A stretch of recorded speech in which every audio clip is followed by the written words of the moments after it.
കേരളത്തിൽ RSSനെ വിമർശിക്കുന്നത് എന്തോ വലിയ സംഭവമാണ്. മതേതര പട്ടം ലഭിക്കാൻ പറ്റിയ ഏറ്റവും എളുപ്പത്തിലുള്ള വഴി RSS വിമർശനമാണെന്ന് ചിന്തിക്കുന്ന ആളുകളാണ് UDFിലെയും LDFിലെയും നേതാക്കൾ. അതാരായാലും ആ രീതിയിൽ തന്നെയാണ്. പ്രമുഖരാണെങ്കിലും അല്ലെങ്കിലൊക്കെ അങ്ങനെ തന്നെ ചിന്തിക്കുന്നവരാണ്. നമ്മുടെ മുഖ്യമന്ത്രിയുടെ പ്രസ്താവന VCമാർ RSS സർസംഘചാലക് പങ്കെടുത്ത പരിപാടിയിൽ പങ്കെടുത്തതിനെ വിമർശിച്ച് പറഞ്ഞതെല്ലാം അതിൻ്റെ ഒരു ഉദാഹരണമായിട്ട് കണ്ടാൽ മതി. അതായത് മതേതര പട്ടം ലഭിക്കാനുള്ള എളുപ്പമാർഗം, കുറുക്കു വഴിയാണ് RSS വിമർശനം. കാരണം ഹിന്ദുത്വ വിമർശനം നടത്തുകയാണെങ്കിൽ ഇവിടുത്തെ ന്യൂനപക്ഷങ്ങളുടെ വോട്ട് എളുപ്പത്തിൽ ലഭിക്കും. വലിയ അധ്വാനമൊന്നും ഇല്ലാതെ തന്നെ അത് നേടാൻ സാധിക്കും. ഞാൻ RSSനെതിരെ സംസാരിക്കുന്ന ഒരു വ്യക്തിയാണ്, അതുകൊണ്ട് തന്നെ എനിക്ക് വലിയ സ്വീകാര്യത കേരളത്തിൽ ലഭിക്കുമെന്ന് ചിന്തിക്കുന്ന പ്രൊഫഷണൽ പൊളിറ്റീഷ്യൻസ് ആണ് ഇതിന് പിന്നിൽ എന്ന് നമുക്ക് പറയേണ്ടി വരും. പക്ഷേ RSS എന്ന് പറയുന്ന സംഘടനയെ സംബന്ധിച്ച് അവരെ വിമർശിക്കുന്നത് അവർക്ക് ഒരു ബുദ്ധിമുട്ടുള്ള കാര്യമില്ല. ആർക്ക് വേണമെങ്കിലും അവരെ വിമർശിക്കാം. വിമർശനങ്ങളെ അതിജീവിച്ച് ഓരോ തവണയും വിമർശനങ്ങൾ വരുമ്പോൾ അതിനെ മറികടന്ന് കൂടുതൽ ശക്തിയോടെ മുന്നോട്ട് വരുന്ന ഒരു സംഘടനയാണ് RSSന്റെ ചരിത്രം നമ്മൾ നോക്കുകയാണെങ്കിൽ തന്നെ അതാണ്. 100 വർഷം കഴിഞ്ഞ അവരുടെ പ്രവർത്തനം ഭാരതത്തിൽ ഇതുവരെ ഒരു പിളർപ്പ് നേരിടാത്ത ലോകത്തെ തന്നെ അപൂർവം സംഘടനകളിൽ ഒന്നായിരിക്കും RSS ഇന്ന് ഇന്ത്യയിൽ എത്രത്തോളം വലിയ സ്വാധീനമാണ് ചെലുത്തുന്നത്. സമസ്ത മേഖലയിൽ, സാമൂഹ്യ മേഖലയിലാണെങ്കിലും രാഷ്ട്രീയ രംഗത്താണെങ്കിലും, അതുകൂടാതെ ഏത് മേഖല എടുത്തു നോക്കുകയാണെങ്കിൽ ആത്മീയ മേഖലയിലാണെങ്കിലും രംഗത്താണെങ്കിലും അതെല്ലാം RSSന്റെ ഒരു ഇംപ്രിൻറ്റ് നമുക്ക് കാണാൻ സാധിക്കും എന്നുള്ളതാണ്. കാരണം ഇന്ന് ഇന്ത്യയിലെ പ്രധാനമന്ത്രി ആരാണ്, ഇന്ത്യയുടെ വൈസ് പ്രസിഡന്റ് ആരാണ്, ഇന്ത്യയുടെ പ്രസിഡന്റ് ആരാണ്, 17 മുഖ്യമന്ത്രിമാരുടെ രാഷ്ട്രീയ പശ്ചാത്തലം എന്താണ്, എല്ലാ ഗവർണർമാരുടെയും ഒട്ടുമിക്ക ഗവർണർമാരുടെയും രാഷ്ട്രീയ പശ്ചാത്തലം എന്താണ്, കേരള ഗവർണർ ഉൾപ്പെടെ, അതുകൂടാതെ MLAമാർ, MPമാർ, കേന്ദ്രമന്ത്രിമാർ, സംസ്ഥാന മന്ത്രിമാർ, ഇങ്ങനെ നോക്കുകയാണെങ്കിൽ ഒരു വലിയ ലിസ്റ്റ് തന്നെയുണ്ട്. RSSന്റെ ആ ഒരു ശാഖകളിലൂടെ വളർന്നവരും RSS മുന്നോട്ട് വെച്ച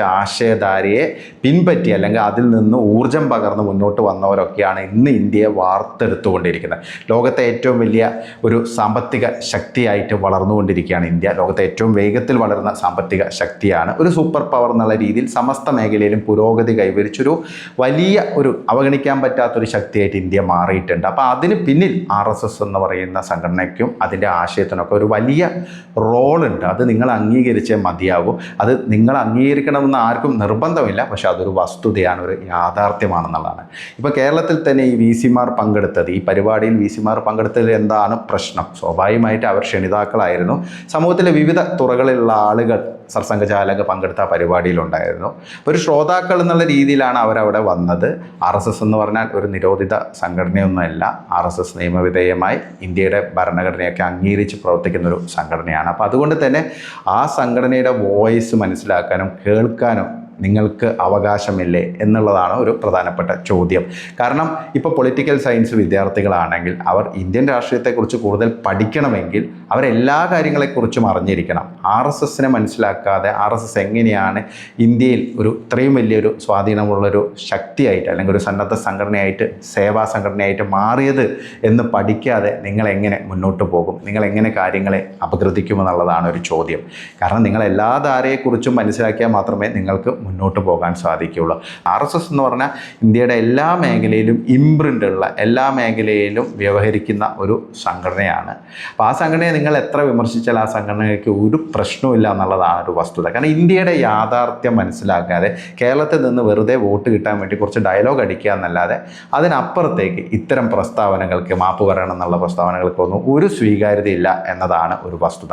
പിന്നെ ഇന്നത്തെ യുവാക്കൾക്കിടയിൽ RSS എന്നുള്ളൊരു സ്വാധീനം അത് ദേശീയ തലത്തിൽ നമുക്ക് നോക്കിയാൽ തന്നെ മനസ്സിലാക്കാൻ സാധിക്കും. ഇപ്പോൾ ഈ കോക്രോച്ച് ജനതാ പാർട്ടി വലിയ രീതിയിലുള്ള വിപ്ലവം ഇവിടെ സംഘടിപ്പിക്കാൻ പോകുന്നു എന്നൊക്കെയാണ് പറയുന്നത്. പക്ഷേ അവർക്കൊന്നും വലിയ ട്രാക്ഷൻ ഇവിടെ ലഭിക്കുന്നില്ല, അല്ലെങ്കിൽ ഒരു യുവാക്കളുടെ, ചെറുപ്പക്കാരുടെ, ജെൻസിയുടെ പിന്തുണ ലഭിക്കുന്നില്ല എന്നത് ഒരു പ്രധാനപ്പെട്ട കാര്യം തന്നെയാണ്.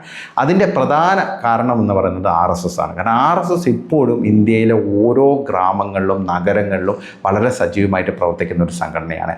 ദിനം പ്രതി ഓരോ വീടുകളിലും പോയിട്ട് അവരുമായിട്ട് ഇടപഴകി നിൽക്കുന്ന ഒരു സംഘടനയാണ്. അപ്പോൾ RSS എന്ന് പറയുന്ന ഒരു സംഘടനയുടെ ഒരു പിന്തുണയൊന്നുമില്ലാതെ ഇന്ത്യയിൽ ഒരു തരത്തിലും ഈ പറയുന്ന രീതിയിലുള്ള ഒരു മാറ്റമൊന്നും കൊണ്ടുവരാൻ സാധിക്കില്ല എന്നുള്ളതൊരു യാഥാർത്ഥ്യമാണ്. ഇപ്പോൾ ഇന്ത്യ അഗൈൻസ്റ്റ് കറപ്ഷൻ മൂവ്മെൻ്റ് ഒക്കെ അണ്ണാ ഹസാരെ മുന്നോട്ട് വെച്ചപ്പോൾ അതിന് പിന്നിൽ നിന്നിരുന്നത് RSS ആണ്.